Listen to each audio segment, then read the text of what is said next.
Always brought to you by Vodafone. And tonight, the finance minister is in hard waters with the Speaker of Parliament and the House itself. Because as we speak tonight, all finance ministry business in the House, including loans and requests for allocations, have been suspended by the Speaker of Parliament with immediate effect. Why is that? Because the finance minister failed once more to appear before the House to answer questions relating to a host of funding issues that had been raised and questions around accountability regarding COVID-19 expenditure, the National Cathedral, and others. I want to take it to Parliament right now and get a bit more of the details. But listen to the Speaker of Parliament himself raising the key issues and making his declaration as far as the business that the finance minister may lead in the House. When questions are asked of ministers, we expect the ministers to be here to answer the questions. And Order 61 is very clear on that. It says ministers shall, by order of the House. It's not only the shall, it's also an order. And so the Minister for Finance was allotted today to come and answer a number of questions. These questions stand in the name of the ministry. The minister is not available today, we are told. And the minister himself spoke to me why he's not available today. But before today, I had given a directive, and that directive was to the effect that the minister should appear before this House to account for monies that we approved for him to use to lead the country, as his ministry, for us to see how we could respond to the COVID-19 pandemic. A lot of questions have been raised in respect of that, so he should come to account to the good people of how that state resources has been applied by his ministry to the benefit of the people. And I did indicate that until that is done, a motion that requested the approval of this House for more money to be given him, that is his ministry, not him in person, for the purpose of COVID-19, be on the hold until he answers the questions, he responds to. I think that still holds. And I'll go further to say that until the answer is provided, until he goes through the accountability process, we will not take that motion. With respect to the questions,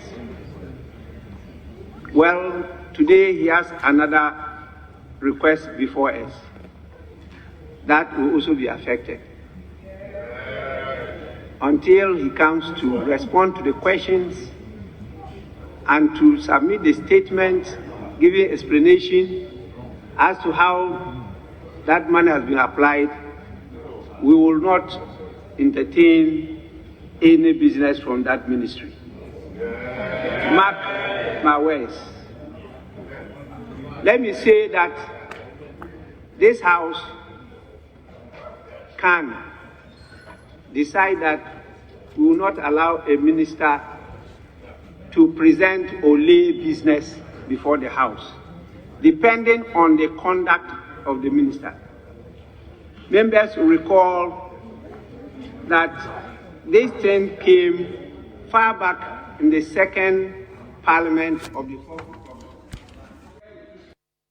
There's a speaker there delivering his verdict on the finance minister's absence. Kweku is our parliamentary correspondent, joins us on the telephone line right now. Kweku, from what I understand, the finance minister was scheduled to answer a few questions. How many questions indeed was he scheduled to answer, and what exactly was the concern from the minority side? So if we look at the order paper that was advertised yesterday, the finance minister was expected to answer 16 questions. But it seems to me as though those 16 questions from various members of parliament were not so important to the minority side as to the details in terms of COVID-19 expenditure. Although not advertised, both sides had agreed that the finance minister, Ken Ofori-Atta, will provide a statement on how much government has raised on COVID-19, how much he has spent on COVID-19, and what exactly he spent those amounts of money on. And so the minority side were very particular about that statement that the finance minister was going to respond. Indeed, this morning, when I spoke to some of the NDC MPs, their concern was that the finance minister was trying to evade accountability, and that is why for the fourth time, he has still failed to show up in the House. So the 16 questions are varied. There are those on roads, there are those on COVID expenditure. There are even those on what government is doing to cushion consumers in the light of recent hikes in fuel prices. So 16 questions and a statement on COVID-19 expenditure. This is the Harun Idrisu, who is the minority leader, raising the extent of the concerns that he had with the issues before the House today on the floor, based on which the Speaker of Parliament had to intervene. We'll bring that to you shortly. But I wonder, Kweku, the minority raised their issues. Did we have an explanation from the majority side why the finance minister was absent? So there was a first explanation from Chief Whip from the majority side, Frank Anodompre, who explained that the finance minister had sought permission and that he was unable to come today because he had to deal with some emergency issues. And that on Wednesday he would come. That was from Frank Anodompre the first time. And then the majority leader himself, Honorable Oseiche Mensah, who came in later to explain that the finance minister was not trying to evade accountability. And that actually yesterday, as at 9 p.m., they were together in Parliament trying to work a few things out. And now some of the answers that he has provided to Parliament, there has to be a few clarifications here and there. And that is why the minister is seeking to come to the House next week, Wednesday. Okay. We'll hear from the majority side pretty shortly. But this was Harun Idrisu on the floor today on the subject. I'm not aware of any formal communication from him that he's not able to come and answer those questions. I see, Mr. Speaker, that your directive that he comes to account to this House for 19.7 billion of COVID resources. This is the first time in our constitutional democratic history under the Fourth Republic that a minister and a government will be running away from questions of accountability. Come and account to the Ghanaian people. The donors themselves are saying, account for the money we gave you. 1 billion from IMF, 430 million US dollars from World Bank, 10 billion from Bank of Ghana, and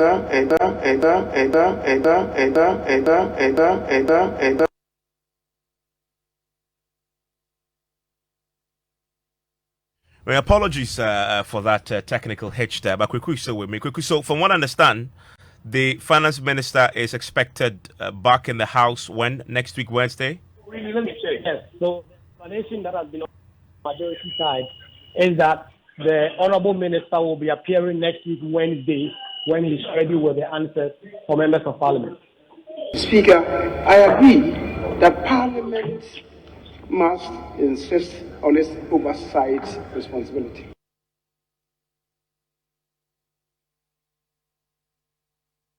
Apologies there once again. Just a challenge with the machines here freezing. But we'll get you the details of this as we proceed up on the day when a major loan agreement was stalled because of this. And Kweku's in the studio with me now. Kweku, this is having fundamental implications for government business because there was a loan today. There's a loan agreement before Parliament today that the House was expected to consider and possibly approve. This is a loan that I believe the president had launched or talked about this week. It's a major government intervention. But that has been affected now as a result of this. What loan is this exactly? You look at two loan facilities in the order paper. The first is a $750 million agreement from the African Export-Import Bank, the Afro-Exim Bank, for government to borrow $750 million to finance the capital and growth related patterns in the 2022 budget. So this is so central to government being able to fund the projects they outlined in the 2022 budget. That is the first, $750 million. There's another syndicated term loan facility agreement between government and a syndicated group of banks for another $250 million, a total of $1 billion, all to finance the 2022 budget. Now the speaker says this is to be put on hold until the finance minister comes. There are also a layer of papers that the finance ministry must lay in the house regarding debts, regarding other issues that go central to the finance ministry's operation and other constitutional imperatives on the ministry. All that the finance ministry are unable to proceed in parliament because the minority will not agree, and the speaker has now ruled that the House will not consider them. Okay, let's bring in the majority side. Let's hear them on this particular decision by the speaker. Habib Idris is the deputy majority whip and is on the phone with me. Mr. Idris, so do you agree with the speaker, the verdict he's laid down today, that until the finance minister comes, no business from the finance minister will be entertained? Good evening, Evans, and to your listeners. But I think entirely that is not what the speaker ruling meant. From the onset, the finance minister was billed to appear before the House to answer about 16 questions that we members of the business committee had tabled. And the finance minister, in fact, had actually notified Parliament that he's unable to answer those questions today, because he doesn't have sufficient in terms of information, and there are questions he needs to relate to other ministries and agencies so that he can be well prepared to give Parliament and, for that matter, Ghanaians an honest answer. And this is not the first time that a minister question is being reshadowed or a minister is unable to appear before the House. Mind you, our last session or our last meeting, the NDC, our colleagues in the minority, had already tried to bring in a motion to investigate COVID-related expenditure. That motion was actually thrown out. So they are still trying to find a way to say that they want to come in through the back door to get the minister to be able to respond to COVID expenditure.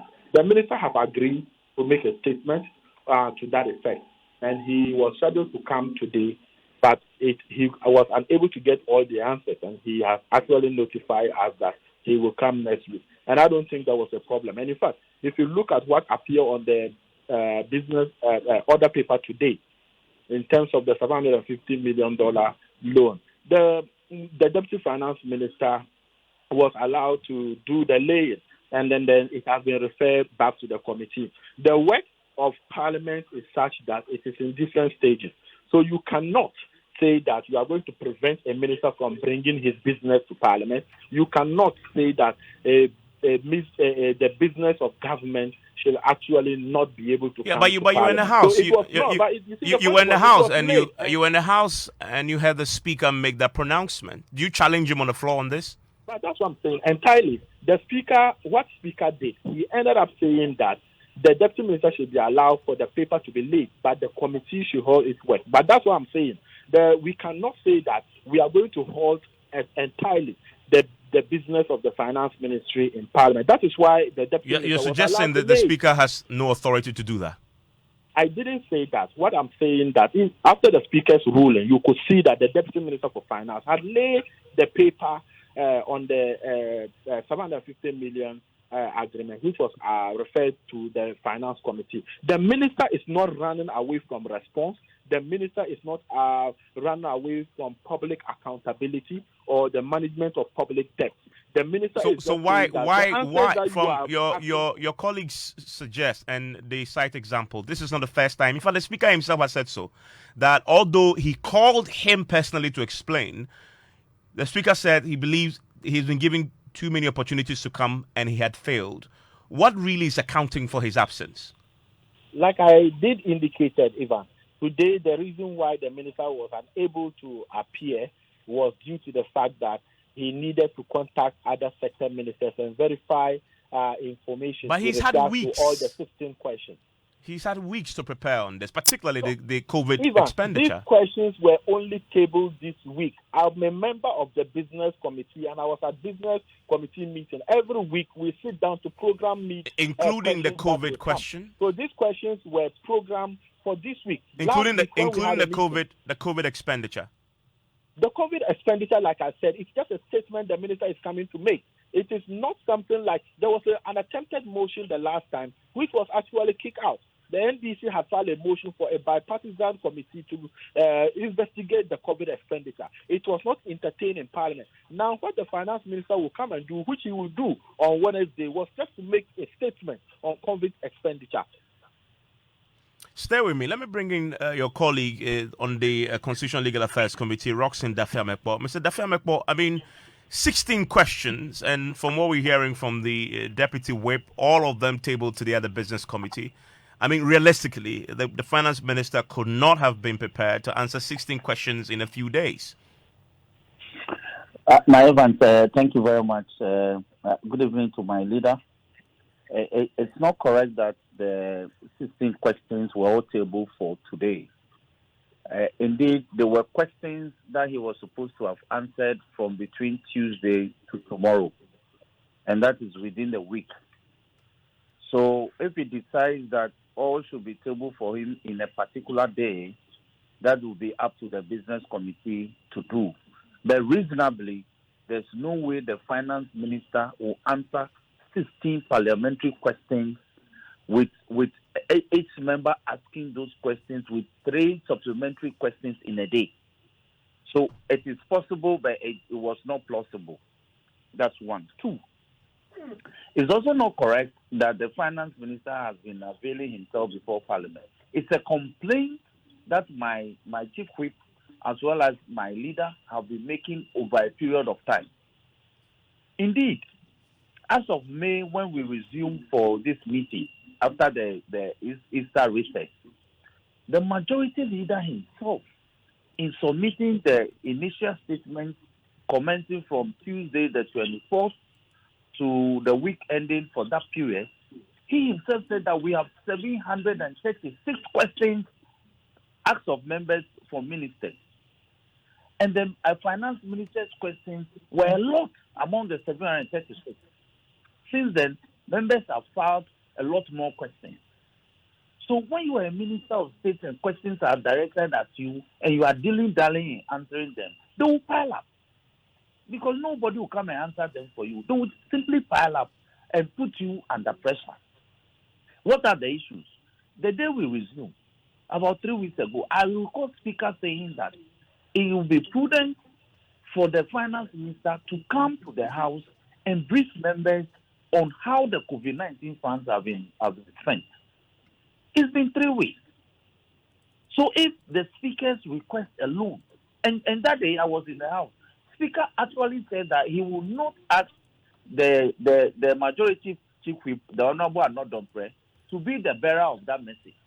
So he was directing the clerk to Parliament to convey that message to the finance minister. If I were him, I would have been here 2 weeks ago to answer to that Speaker's request.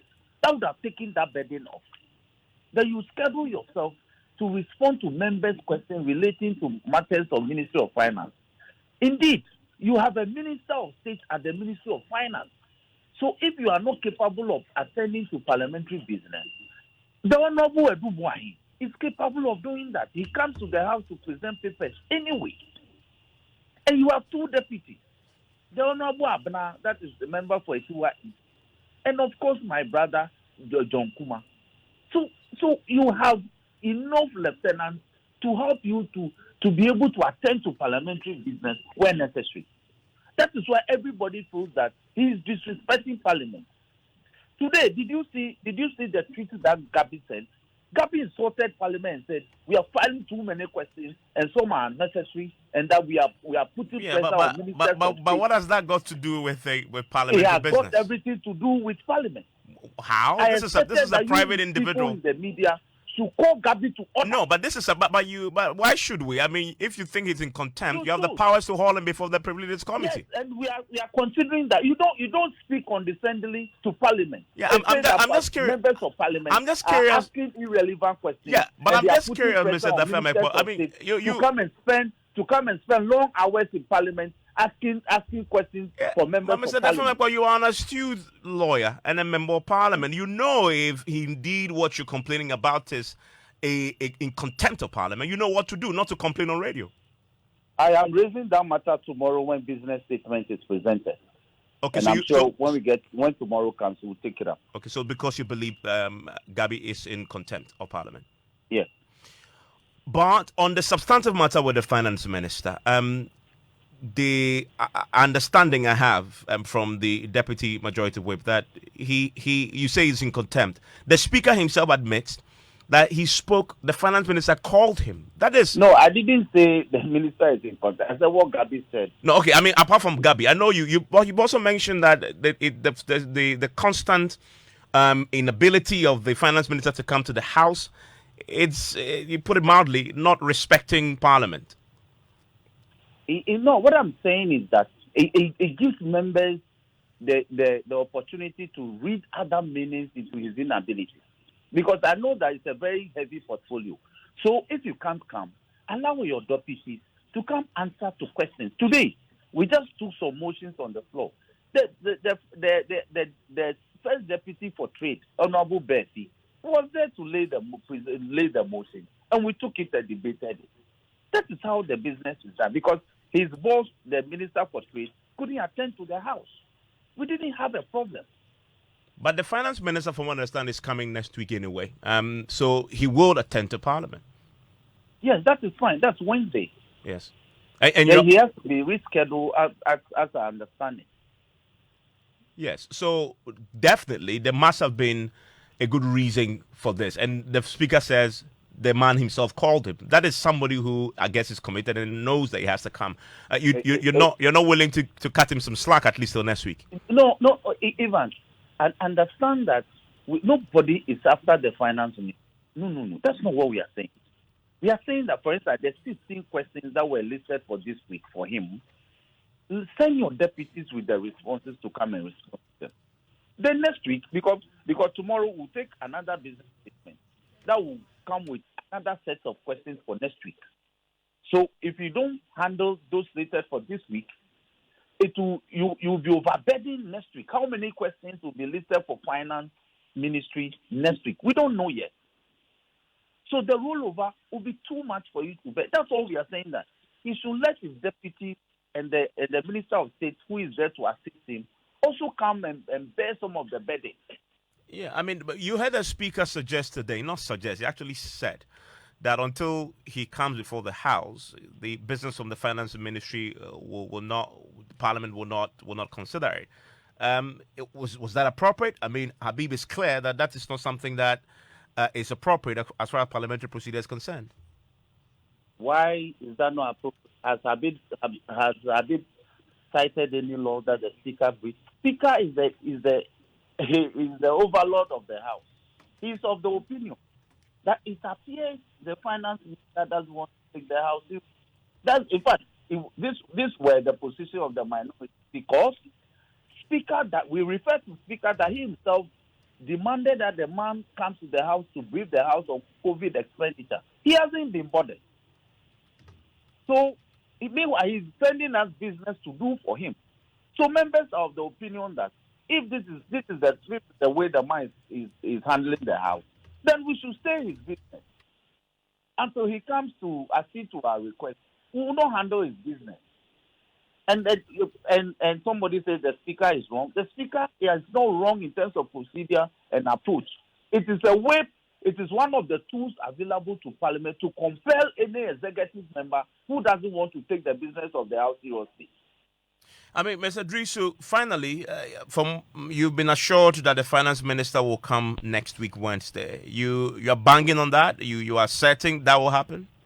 Yes, Evans, I'm certain, but I actually don't understand when my colleague, the Chairman, trying to say that any of his deputies or the Minister for State could come and answer questions. They have insisted up to now that it is the Finance Minister who must come to respond.